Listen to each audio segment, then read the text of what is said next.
Isang araw, tatlong magkaibang kwento. Viral memes na kinaaaliwan ng netizens. Isang trahedyang gumising sa buong bansa. At isang pamamaalam na nagdala ng lungkot sa showbiz.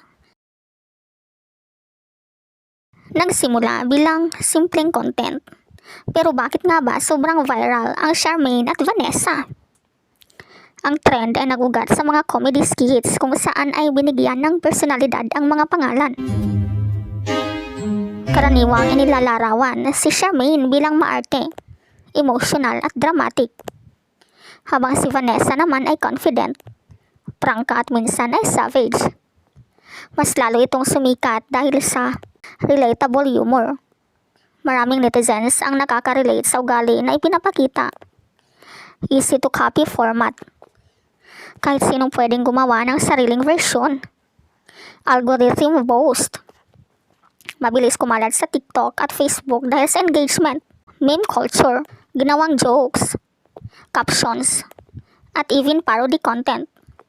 Pero may paalala rin. Habang nakakatawa ito, dapat iwasan ang cyberbullying, lalo na sa mga totoong may ganitong pangalan.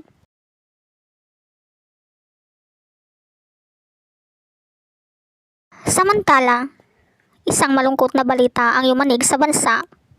Ang pamamaril sa isang paaralan sa Tacloban City. 3 estudyante ang nasawi at ilan pa ang sugatan. Isang bihira, ngunit napakaseryosong insidente sa Pilipinas. Ang mas nakakagulat, ang mga suspek ay minor de edad. Ayon sa mga ulat, sila ay nasa kustodiya na ng mga otoridad. Inilipat sa pangangalaga ng social welfare agencies. Patuloy pa ang investigasyon sa motibo kabilang ang anggulong bullying at personal na alitan. Dahil dito, maraming tanong ang bumabalik. Sapat ba ang school security? Kumusta ang mental health support ng kabataan? Ano ang papel ng pamilya, paaralan at komunidad? Hindi rin inilalabas sa publiko ang detalye tungkol sa pamilya ng mga suspek bilang proteksyon sa kanilang privacy. Lalo na sila ay minor de edad. Dino sa guys. Guys, morality dino sa. Di na nakitaan. Nakadiamon balay, guys. Nakadiamon balay, boy. Nakadiamon balay. Ya, aray. Nakadilay, boy.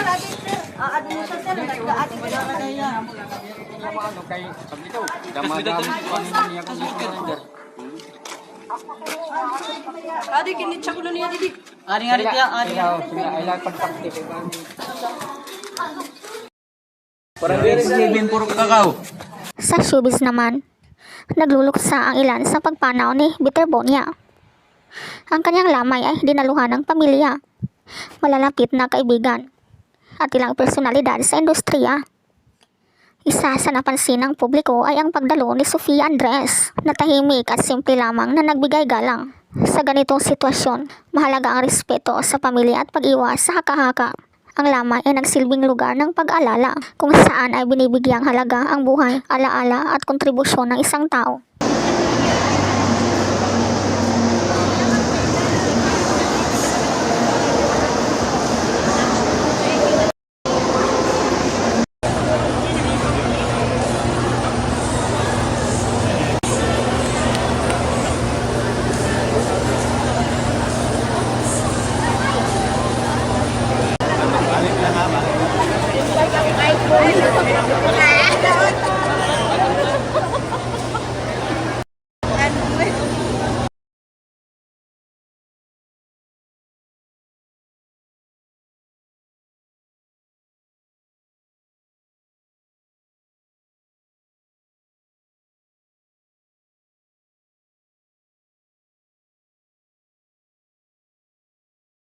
Sa loob ng isang araw, nakita natin ang iba't ibang mukha ng realidad.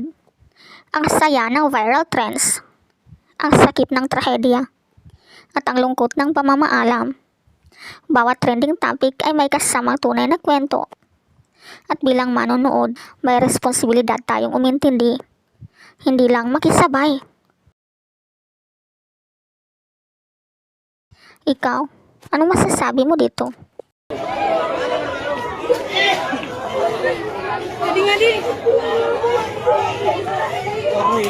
Pikutan mo bata.